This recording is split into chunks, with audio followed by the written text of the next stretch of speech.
The views expressed on this show do not reflect arch rival, Adidas, or any other companies associated with them. With that being said, enjoy. Hey DJ, play that fire, play that fire, play that fire. Your money.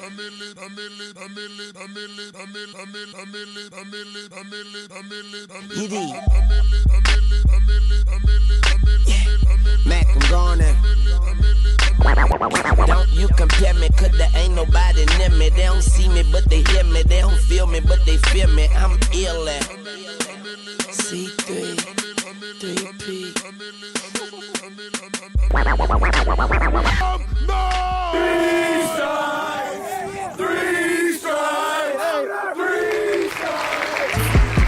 Alright, guys, so we're here, episode 13. This one is all about ambition. So we're going to have two special guests on that are really ambitious and people that I look up to. First guest will obviously be T.Blake, and he is somebody who's not just a YouTuber, but somebody that is very ambitious in his own right. And he has a lot of history with the Adidas brand in itself. And then also we got our boss, the originator, Sara Hills, will be on the episode. So that's big for us. And I can't wait to go ahead and dive right into it, man. How are you feeling today? I'm great, man. I'm feeling ambitious, So let's just put it that way, man. I'm feeling ambitious. So definitely looking forward to talking to all the people that we have on the show. Very, very ambitious people like we talked about. So let's go ahead and jump right into it, man. Your boy T.Blake, man. All right, my man T.Blake, thank you again for joining us. Let's just start off with, your journey. Talk about how you turned into such a big-time influencer or YouTuber. Well, I think for me personally, I don't really consider myself an influencer or a YouTuber, and that might be a bit odd considering, that's where I think a lot of people find me from. For me, YouTube was always just a hobby, still is a hobby. And I think the fact that I've gained traction around it would kind of just, owe itself to not really anything special that I've done. I'm pretty bad at editing. I don't really do vlogs, and the whole kind of modern YouTuber kind of scares me, to be honest. But I think what's been nice about YouTube is I wanted, way back when I started 5-6 years ago, it was a space where really no one was in, and it was a space locally to me. No one really had any intimate knowledge or excitement around sneakers. And to me, it was like I was in this little echo chamber of myself. I would go to the store, buy a pair of shoes, and my only really interaction talking about my passion with sneakers would happen with the retail employee. So I had a friend that was making YouTube videos, had a couple thousand subscribers, which back then that was like a ton. So the dudes like Franelations, One Veracity, and he had a sneaker channel, and he invited me on to do a guest review because I had picked up, I forget what it was. It was some obscure Jordan. And a lot of the comments on that video said that they enjoyed my style better than his own style, which, I don't know how well he took that or not. But I think having that trial by fire, putting myself out in front of an audience, made me confident enough to do it myself. And I started making my own YouTube videos, and, I'm very close to my 1,000th video upload now. So it's kind of crazy how far it's come in 5 years. That's great. We're super impressed. I think that, as far as, what we're concerned with is your ambition. I feel like you're so ambitious and you want everyone else to be ambitious that's around you and associated with you. So why do you think it's so important to have no limits on your ambition? Sure. So I think it's really important not to have limits on your ambition because, if you set out with a particular goal in mind, I think oftentimes you'll determine your success as to whether or not you've yes or no accomplished that goal. And what I've seen with a lot of my friends in college and, after school is they've gone in such opposite directions from where they set out to be when they first entered. I have a friend that went from being a finance major to now a chef.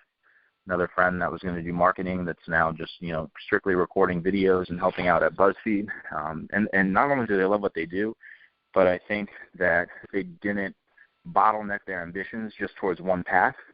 Rather, they were like, hey, setting a broader ambition to be happy with where they're at, and that's what they went after. So one of the things that I try to encourage the people I work with and even the other YouTubers that in a way, I've kind of nurtured or helped with stuff. I kind of see myself as the dude where if people have questions about a brand sponsorship or how to grow their channel, how to market, how should I start a website? Like I'm that dude that they text, which is great. I love being behind the scenes, but, I always tell them, don't limit yourself, don't limit your ambitions. You can, turn this opportunity that you have, in this case YouTube, into a million other directions. Some of the guys started off on YouTube just doing sneaker reviews, and now they're, channeled some of that marketing energy into consulting for tech companies. So the way I always try to frame it for people is like, look at your particular skills and look at what you're passionate about, and then see all the different areas you could potentially grow that into. Well said. Talk about your relationship with Adidas and, some cool events that you get to be a part of. Sure. With Adidas, I think it's been great with Adidas because I was supporting the brand before the Kanye movement, before the Ultra Boost movement. One of the first people to buy Ultra Boost before Kanye wore it. It's hard for people to believe, but like that original purple colorway went on sale. Like I picked it up for $143. And even with Pure Boost, I bought Pure Boost the first day it came out, and people are like, I don't really know what this is. And I think what's been great with Adidas is that they've seen that I'm genuine about the brand. It doesn't matter the context of how big they are. And I've also been very vocal about investing in the company. So those two things paired hand in hand, regardless of my influence, I think have really helped me continue to go to Adidas events. So one of the coolest things I did even recently was at the Foot Locker pop-up shop at New York City 33. I don't know the street. I think it's on 33rd Street. I don't know. I'm always so lost when I go into New York City. But they had laser etching there for the Stan Smith, so I got a rose that was designed by Sophia Chang. She was there in person as the artist, and she, helped me pick out my design for it, and they laser etched the heel. So it's little stuff like that where Adidas has made events, and keep in mind this event is also, they have the influencer event, but they also have it open to the public the next day. And that's what I think is the best, where it's like I can check out something and then share that experience and opportunity with the people that follow me. I really don't like the influencer events where it's like you're the only one there. It's the same group of people you see all the time. Like everyone's doing their same little social media thing. Like I prefer, the events like the one I went to most recently where after the fact it's like, yo, your subscribers or followers like, yo, that's so sick. Too bad I didn't get an invite. It's like, oh, actually, you can check this out. So to me, those are always the coolest brand experience events that they have to offer. Cool. That's awesome, man. So obviously you've been to a lot of Adidas events, and you got a chance to see what Adidas is doing now currently, what they have plans for in the future. So how do you feel like your ambitions and Adidas' ambitions align together to create, maybe like that ultimate ambition that both of you guys share in common? Well, I think purely from a financial perspective, like I said, I'm a huge investor in Adidas stock. I have a friend that's a manager at Morgan Stanley, and he called me in February and said they were still betting against the company. And, I just see so much their vision, Adidas' vision and their ambition and their willingness to put out resources. And even people like yourself, you're a prime example of it, right, where Adidas is so willing to connect with the consumer and connect with the customer. To me, in that same light, connecting with my following, connecting with the people that support me is really important. And being able to see how Adidas has done this on the ground level, going in and connecting with the consumer, listening to the consumer. Just look at Uncaged Ultra Boost. Like that was something that was kind of in the customization space. And the consumer demand for it was so high, and now it's something that's actually been released, right? So I think, to me, that's where it really aligns, is Adidas just has such an attention to detail with their product offering and connecting to consumers. And that's the kind of, level of attention to detail and connection that I aspire to have. So I'm definitely step in step with them in terms, sometimes taking notes from how they're connecting with other people. Definitely, man. And here's a bit of a product question for you. So everybody obviously focuses on boost releases and exclusives, but for those listeners who may never ever land, an exclusive kick, what's another dope Adidas kick that may not necessarily have boost in it that you would recommend? Well, I'll go with one that I think a lot of people may have overlooked. It's called the Adidas Cloud Foam Zen Plus. $60 sneaker, similar to the Adidas ZX Flux strap, but at a lower price point. And the thing that's coolest about this sneaker is that the insole is the cloud foam. And it's one of the most comfortable sneakers I've ever worn. It fits perfectly like a sock. It runs in full sizes from 9, 10, 11, 12. But it just was so unbelievably comfortable.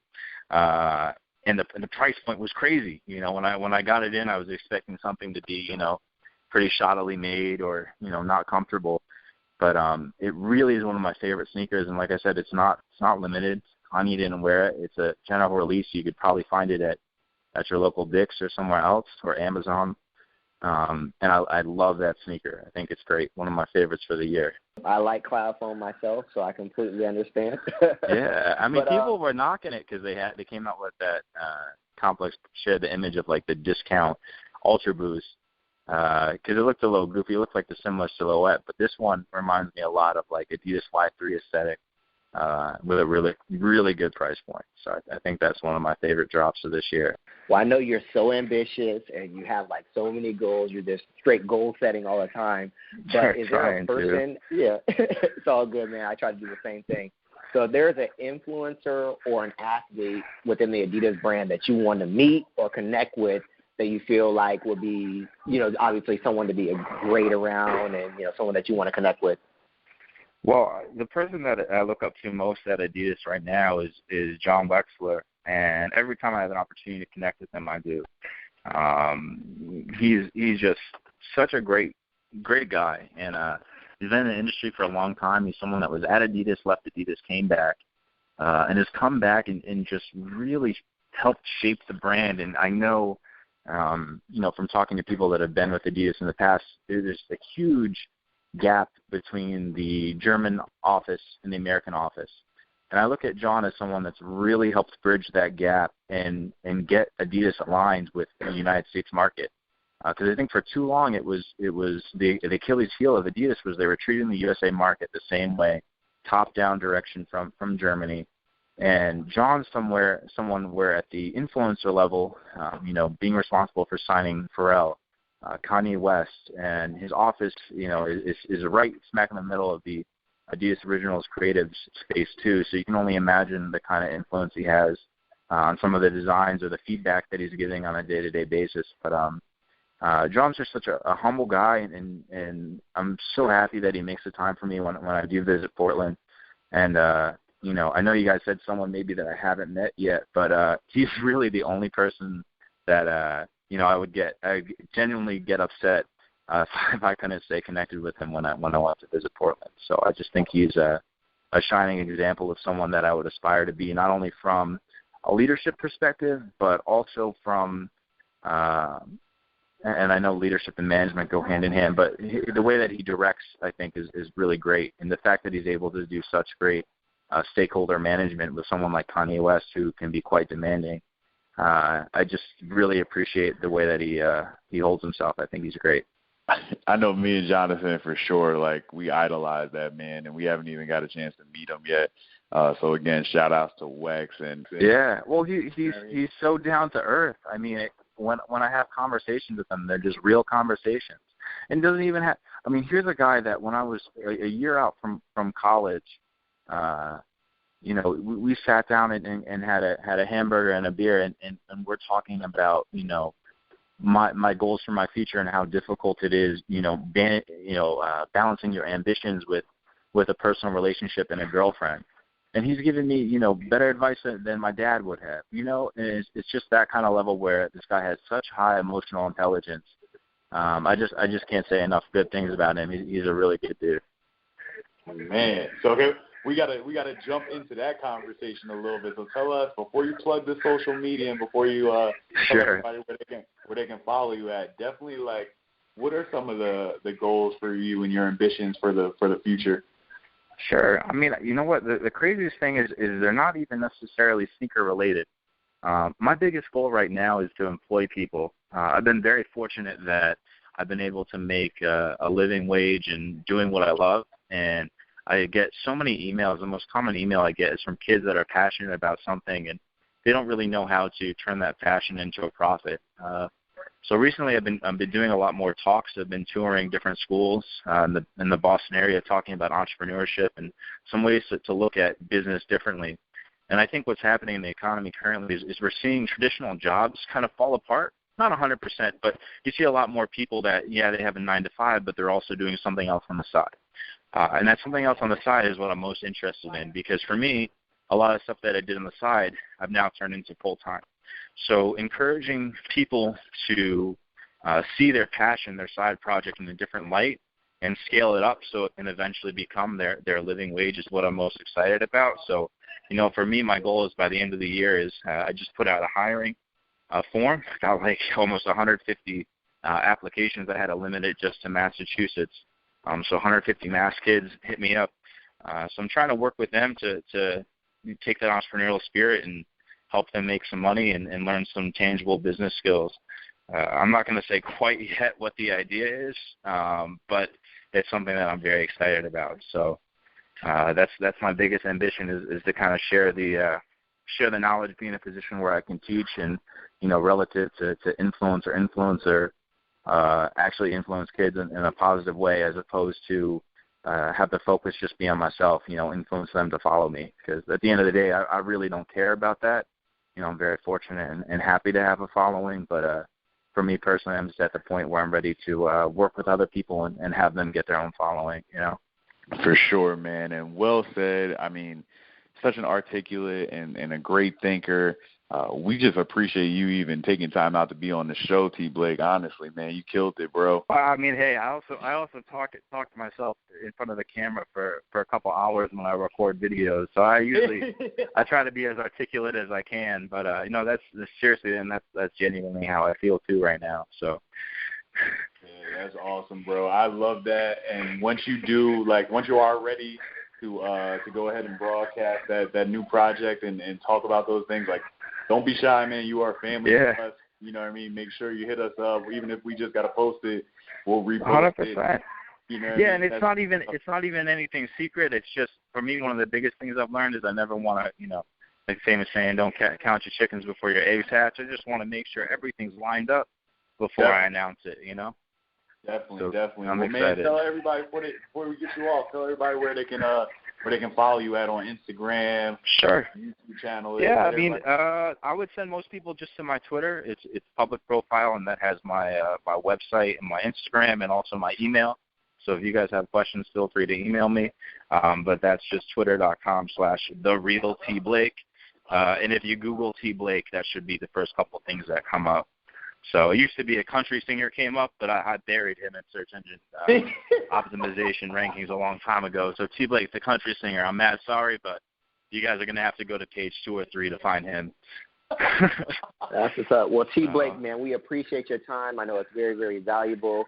We just want to wish you nothing but the best and success as far as your ambitions are concerned, and we know that you will do it very, very big. We're truly inspired by your words, and once again, we appreciate your time. Awesome, guys. Hey, thank you guys so much for having me. I really appreciate it. No doubt. T.Blake, friend to the show, great guy, very ambitious. So I love having him on. But, while we have great guests that are, ambitious in their own right, I would like to think that me and you, my friend, my great co-host, we are ambitious as well. So I wanted to, take some time out right now to just see, talk to you a little bit about possibly what are your goals and your ambitions for not only yourself, but also for Stripe Talk. I think ambition is one of those things that you either have it or you don't, and I feel like a lot of people think they're ambitious, but really ambition is all about having a larger goal in mind, something that may not be obtainable right away, but that's something that they're working towards, and that's the difference between goal setting and having ambition. So I know that with Stripe Talk, that was something that we really wanted to do. We sought out to do. It was something that we were ambitious about, and we made happen. But, I think everybody in our team, we spoke earlier this week, big shout out to Nick Brandt getting promoted to the regional manager out there in Texas. But, just people like him, people that are all on our team, they're very, very ambitious. They want it. They're go-getters. And I really, really like that. I know that you're a go-getter, very competitive. You hate to lose. And I think that's just something that separates us, just being ambitious is all about, not willing to settle, always wanting more. So, for myself, I just want to continue that way, whether that's, continue to build Stripe Talk, whether that's continue to get better at my job. So, I'm very excited about the future. My ambitious goals are going to remain a secret until they're unveiled here in December, but I think that we're definitely going to see a lot from Stripe Talk there. What about you? What do you see yourself doing? I mean, it's tough because in one instance, I feel like there's a career ambition and then there's a personal, gratification and family ambition. Like, obviously, for myself personally, I'm never chasing money. You know what I mean? You want to chase your passions. You want to do things that makes you happy. So from that standpoint and personally, I just want to become the best Ray Jefferson, the best version of myself I could be each and every day, continue to grow, not only like from an intellectual standpoint, but also with God and with, all my beliefs. So that's for me personally and for my family. But from a career standpoint, there's a reason we put a milli at the beginning of the show. Obviously, I want to have some type of impact in whatever field it is. If one day the good Lord thinks that I should be helping out with Adidas and grassroots, I would love to do that. If one day, they want Stripe Talk to turn into a television show, I would love to do that. If they just want us to continue doing what we're doing right now, I'd love to do that. So I feel like my eyes are open to any possibility, and the possibilities are endless because of this really cool platform and the way that me and you are able to intertwine new topics each and every episode and create. Adidas is a creator brand, as we always say, and I think that this platform allows us to create on any ambition that we have. So I just want to continue to become the best me, both within the three stripes and outside of the three stripes. And I think that's also what we want to do with this show. We want to give you the best information provided from people outside of the three stripes, but also inside of the three stripes. So we started with T.Blake. Now, if you will do me the honors to introduce our next guest, the boss herself. So go ahead and introduce the great Sara Hills for me. Man, we are so fortunate to have Sara Hills. She needs no introduction. So welcome to the show, Sara Hills. She's a boss. Hey, yeah, Ray's turned up right now. So hello, Mrs. Hills. How you doing today? Oh my God, please! I'm trying not to be that old, although I guess I am in that age bracket now. Oh my God. No, it's a Southern in me. I'm in South Carolina, raised in New Jersey, so a little bit different. But I'm getting up there now. I'm 32 now, so I feel like I'm getting up there now. You're catching up. Sara, thank you so much from the bottom of our hearts for doing this for us. We appreciate it. I get to see you because without you, we obviously wouldn't even have a job. So thank you. No, I'm just so excited. I think what you guys are doing is absolutely incredible and just such a great way. I mean, I'm totally inspired by listening to all the stories and hearing everything from all the different people that you've had on, whether that's partners of ours or whether that's, employees within the team. It's just there's so many great opinions out there, and so it's so cool to see you guys building this platform to be able to share that. I'm flattered and honored that you guys would want to have me on. So thanks so much. Oh, well, Sara, thank you again for making us feel like $1 million and doing this for us. Let's start off by just, stating your name, tell everybody your title and what you do here at Adidas. Sara Hills, and I'm the Director of Field Marketing. And ultimately what my job is to work with a great group of people to help bring our brand to life out at retail across the country. So we have a whole team of people out there that I get to work with and help lead and set up for success to make the dreams happen, from corporate out into reality of retail. Very nice, very nice. Obviously, we're super jealous that you're up there at Portland all the time. So undoubtedly, you propelled yourself into a significant position at Adidas. So tell us about your journey to your current role with the brand. Yeah, so I've always been really passionate about sports. I actually was a field hockey and lacrosse player in college at the University of Delaware, and so always knew that I wanted to be working within sports and was really interested in marketing. So I came up in the Jerry Maguire era, but realized that was not really what I wanted to do. But I knew I wanted to be affiliated with a big brand, and I'd always had a really special passion for Adidas. So I actually started early on in my career. I was lucky actually to get an internship in the NFL and worked for the Oakland Raiders for a year. it was unpaid, so I definitely had to pay my dues with work hours, but it was an incredible experience. It was actually the year we went to the Super Bowl, so I was able to be a part of the advanced team to help the team get there. And Rich Gannon was the quarterback, who also was a University of Delaware alumni. So I just really wanted to follow my passion and follow my dreams for sport, and so that was my first kind of foray into marketing and community marketing. And so I learned a ton, and it was really exciting. And so when that internship came up, I needed to actually start making money. And so I actually was able to find a job in the footwear industry for the Rockport brand and started as a field agent. So I started what we called a market development rep at the time, but was pretty much a tech rep and field agent that was really all about learning the industry and the business from the very beginning level of seeing consumers interact with the brand and helping make sure that all of the ideas were executed and really learning from consumer behavior and stuff out at retail. So that's how I started. And my plan at the time, I was based in San Francisco, was to, do a great job, hopefully get a lucky break with someone noticing and getting an opportunity to move back to Boston to the corporate office. Rockport was owned by Reebok at the time, and so my goal was to get promoted, switch into marketing, and then ultimately, after getting some experience, be able to switch back over to the sports side. And fortunately, that's actually the path that ended up working out. So after about a year and a half of being out in the field, I worked really closely with a lot of different people, and I was lucky to kind of get mentored by some amazing people throughout my career. I've just always been someone who's asked a lot of questions and was really lucky that I had people to help guide me and bring me into different situations to really learn. And then was able to move back to corporate and be able to move into, I first started kind of working within they didn't call it field marketing, but working within the field marketing department and just helping coordinate and fostered a mentor program to really help other people learn and grow, because making that jump from corporate, from field into corporate is really challenging. So I wanted to try and figure out a way to help people overcome that and learn more skills that they can switch into sales or they could move into marketing and really be confident presenting. And so through that experience, I actually got to work with a lot of the leadership at Rockport at the time. And so then through those experiences, I was able to kind of follow my dream and passion over into marketing, worked there for a long time, about a year and a half, 2 years, I think.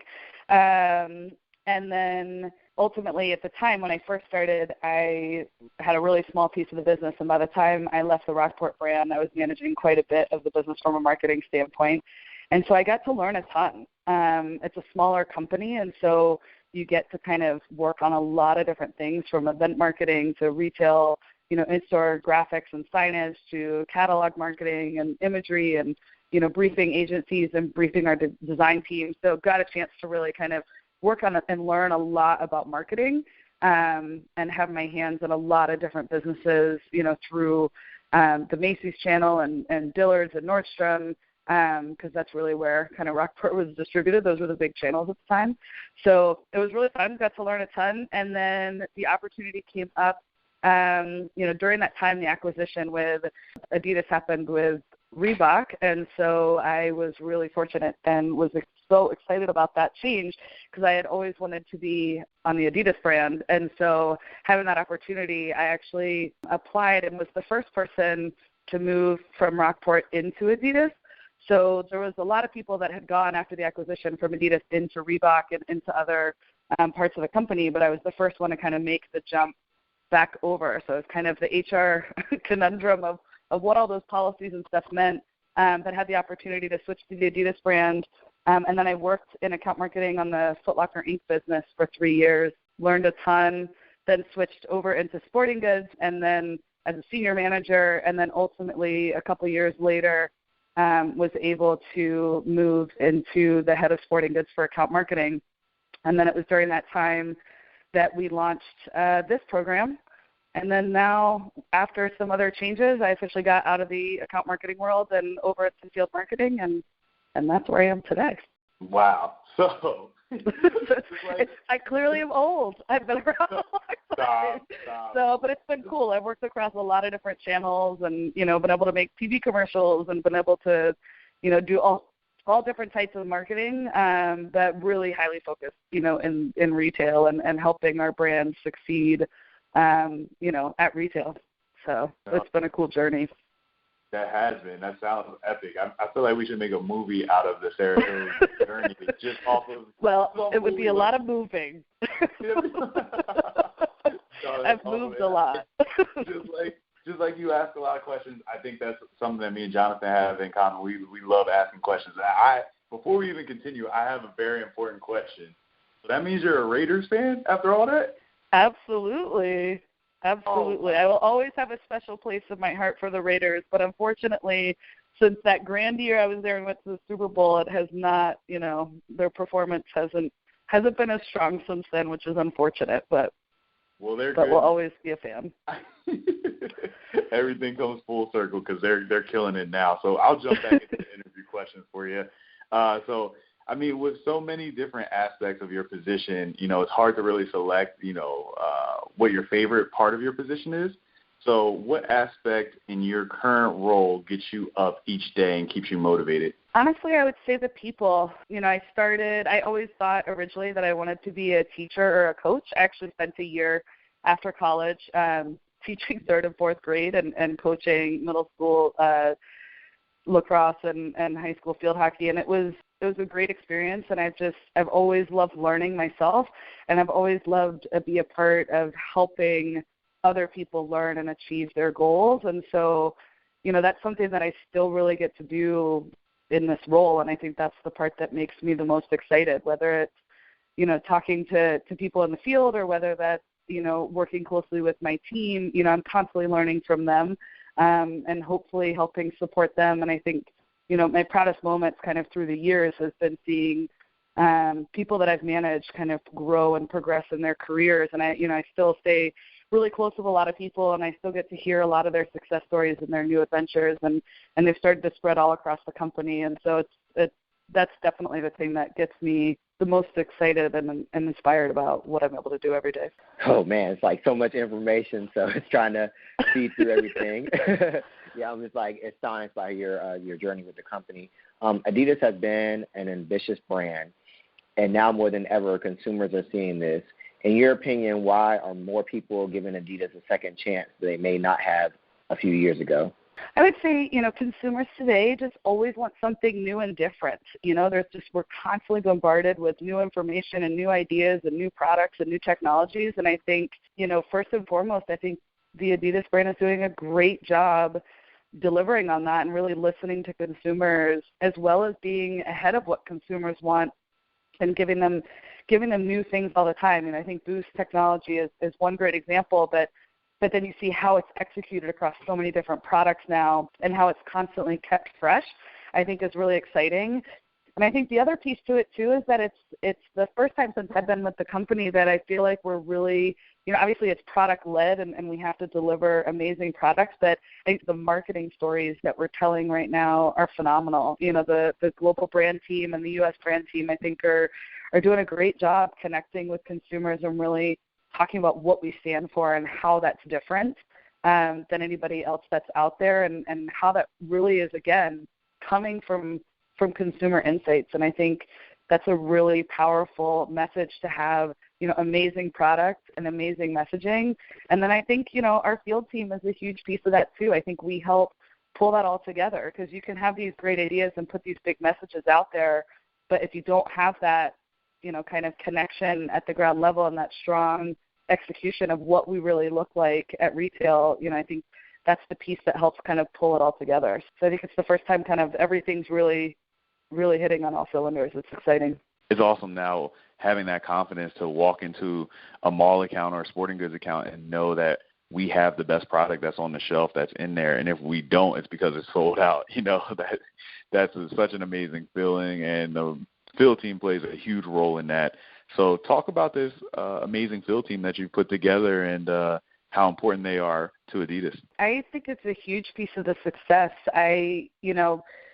there can be a lot of ideas that come from everywhere, including within the field team, you know, and across the corporate team and the U.S. team and the global team. But ultimately, our team is responsible for that final finish line, right? Like everybody's running this huge baton relay from when someone first comes up in the innovation lab with a new technology or a new partner, and then that going through the design process and the engineering process and the testing process and production and selling it in and shipping and all these different things. And there's so many people that touch this product and the messages and everything that go along with that, you know, from the very beginning all the way through to this end process. And the cool thing is our team is that last moment.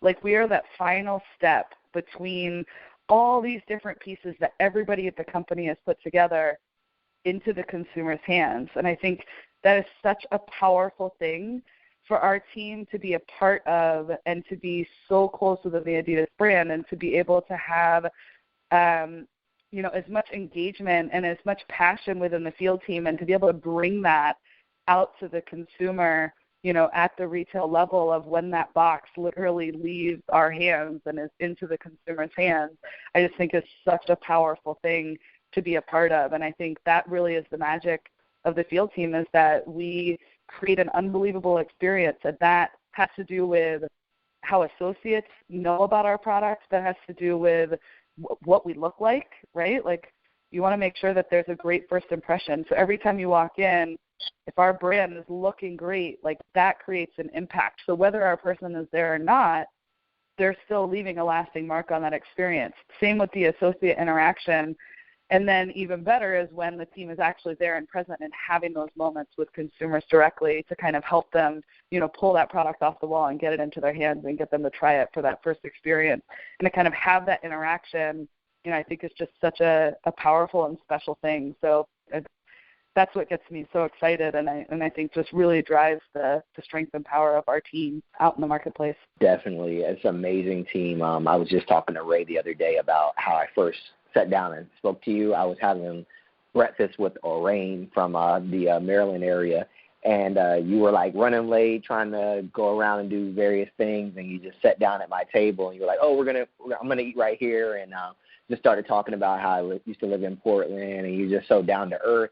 And I was telling Ray that I didn't know that you were Sara Hills at that point. Like you were just like, you know, maybe thought you were a regional manager, but you were so nice, so, you know, willing to help me out with anything that I needed. So I really appreciate that. I wish more people were able to connect with you and have breakfast, but I know it's so hard with, you know, over 200 of us. So, you know, definitely challenging to get down with 200 of us. But, you know, give us an idea. What is your favorite Adidas shoe of all times? You know, something in your personality that we don't know.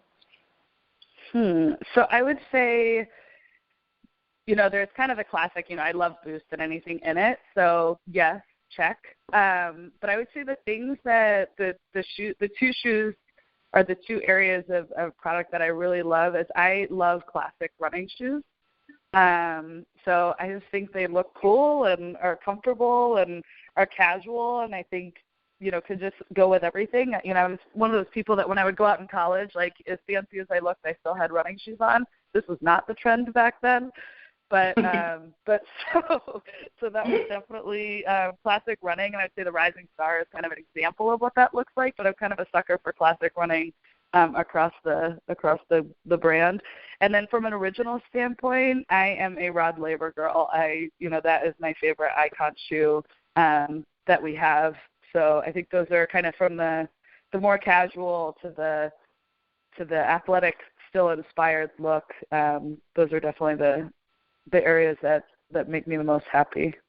Yeah, I think we might have had maybe one other guest that shouted out to Rod Laver. So that's a great call. And then before we get you off, obviously, you know, we learned a little bit about your history, or a lot of it, about your history going into where you're currently at. But talk a little bit about, like, currently, what are your ambitions for not only yourself but also for us in the field team? Yeah, so I'd say, you know, originally when we started the program, it was to answer Boost, right? Like, how do we get more interaction and more knowledge out there? And that evolved, like, based off of the success. You know, within 6 months, that really evolved to become, it is all about visual presentation, and how do we really show up and create this overall amazing experience and premium retail experience.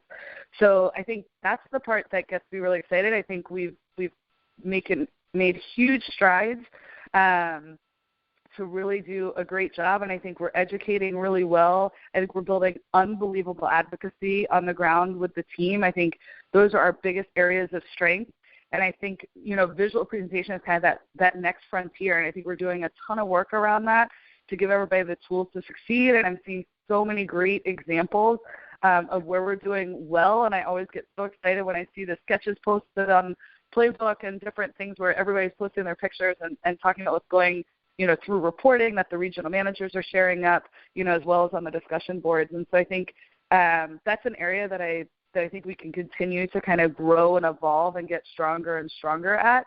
So that's really kind of the biggest focus for the foreseeable future. And I think it's how do we continue to test and evolve. We've been lucky to kind of grow this organization innately, and we're still definitely, we started really lean and we're still growing. And so it's how do we constantly test new ideas and how do we create more opportunities to work together? Or how do we really think about really, certain sport categories specifically or certain markets in a different way? So I think, to me, the challenge is how do we constantly keep it fresh and how do we think about how do we keep the team inspired and how do we continue to drive a great consumer experience, by having the brand look really great and to be able to continue to share that passion with the brand. And so I'm so excited about kind of where we've been and the journey we've had over the last 2+ years, I guess, since we went live. It was actually about 3 years ago today that I was sitting in a conference room when we came up with the idea. So it's pretty crazy on the journey it's been, but definitely really excited about where we're headed as well. Very cool, Sarah. I just can't ask for a better person to be managing our program. And like Ray said earlier, we're so appreciative of all the hard work that you put in, and we make sure that we're bringing that to life every single day in the marketplace. Your leadership gives us that ability to make sure that we're going in the market and we're killing it. So we appreciate you. We appreciate the hard work that you do. Thank you so much for joining us on the show today, and we cannot wait to see you in January. Yeah, I'm so excited to see you guys and know. I mean, really, the thanks is all to you guys. This platform is amazing, but being on Playbook, I'm inspired by the whole team every day. The passion that this team brings and the talent that we have all across the country and the stories that we're bringing and the learnings that people are having and the questions people are asking. That's what really gets me motivated. So I just want to thank all of you guys. I could not be more excited to be a part of a more elite group. So I'm just really thankful to be a part of it. No doubt, Sara Hills. We appreciate you so much, and thank you again for jumping on, being a great guest and talking about your journey with the company and your ambitions. Part of the reasons we're here, like I said in that interview, is because of Sara Hills' ambitions. So thank you again for jumping on. That brings us to Words of Wisdom, man. We're going to make this one nice and quick for you guys today. And with Words of Wisdom, I'll start off since last week you dropped the mic on everybody with the whole announcement of getting engaged. So, again, congratulations to you and your beautiful fiance for that. I'll start off – yeah, no doubt, man. I'll start off with, let me see. I'm going to go with a quote today, and I'm going to say, intelligence without ambition is a bird without wings. So, guys, while you're out there, make sure you continue to act on your ambitions, do what you're passionate about. Like T.Blake said, there's a lot of times where in today's world we're starting to notice that regular 9-to-5 job people have because they got to pay the bills, they got to eat. But at the same time, people do so many things on the side. For us, it's Stripe Talk. This is something that we created, and it's something that we want to continue to grow. But at the same time, we do know our day-to-day job is just focusing on making sure we represent Adidas and we're that brand face for Adidas. So if we can grow it together, that's, helping our ambition, and I would love to do that. So anybody at HQ, let us know. But even without that, I just love being able to talk Adidas and talk brands and talk passion with somebody that I think is just as passionate as I am. So that's my words of wisdom, Jonathan. What do you got for me today? You going to beat me today? Man, it's not about beating you, man. It's about, it's always connecting about and winning. continuing to grow, man. It's all about growing. If you're not first, you're last. That's my words of wisdom. Ricky Bobby. There's bronze, man. No one cares about bronze. But no, I really feel like before I get my words of wisdom, I just want to make sure that I'm shouting the proper people out when I'm talking about my quotes. And this week, I really just want to commend Ray, man. Ray for doing his thing. He's been working so hard, whether that's Strike Talk, in his marketing account. He's traveling a lot. He did a DSG the other day. He's getting ready to go to regional meetings. So he's very, very busy. And he feels like he always has energy, man. And you're so ambitious with Strike Talk, so ambitious with your personal career. So I just want a big shout out to you, man. Your ambition makes me want to be more ambitious. So, very, very happy for you. I know that we got something under the wraps, something secret plan here coming up soon. But, I'm just super excited to have you as a co-host. You're obviously one of those creators that I look up to. Even though you're younger than me, I definitely look up to you, man. So shout out to you for being so ambitious, man. Yeah, all right. I see how you did that, because now I can't come back at you and say I won. No, it's cool. I just wanted to let you know, shout me out. No, I'm playing, man. Thank you. Sometimes I deflect my silliness, so I'll get emotional on you. But man, I just totally appreciate it. Like we said when we came up with this idea in Portland in June, I didn't want to do it with anybody else, So I appreciate you. I appreciate this journey. I appreciate this job. I appreciate these thoughts that we have. I appreciate everybody out there, all of our field team. Like you said, quick shout-outs to the whole New York City region, Libby, Amy, Sam, everybody that's going to be in New York City with us for our regional sales meeting. I know yours is going to be first week of next month, so shout-outs to your team, and I hope you guys have a lot of fun. Shout-outs to the greatest RM out. I know Steve might not think that, but the greatest RM out, Bree. And, man, we're going to have a lot of fun, take a lot of pictures, and enjoy it, and I'll give you a heads up on a little bit of what you can expect. I'm hoping we could do a lot of Harden stuff, though. That's what's up, man. Well, I would definitely leave them with my words of wisdom. Very, very simple this week. Do not allow your ambitions to have limits. Period. End of story. Very, very quick and to the point, man. Perfect. Well, I love it, man. And that being said, episode 14 is going to be crazy because we're unveiling the logo. And then we have a really dope influencer and a model that's going to jump on. Our first ever model is going to be our guest. And we're also going to have a design expert who, touched the athletic group and does some really, really cool work. So we're going to try to encompass all of that into episode 14. But for episode 13, man, it's a wrap. That's what's up, man. Strike Talk, we out, man.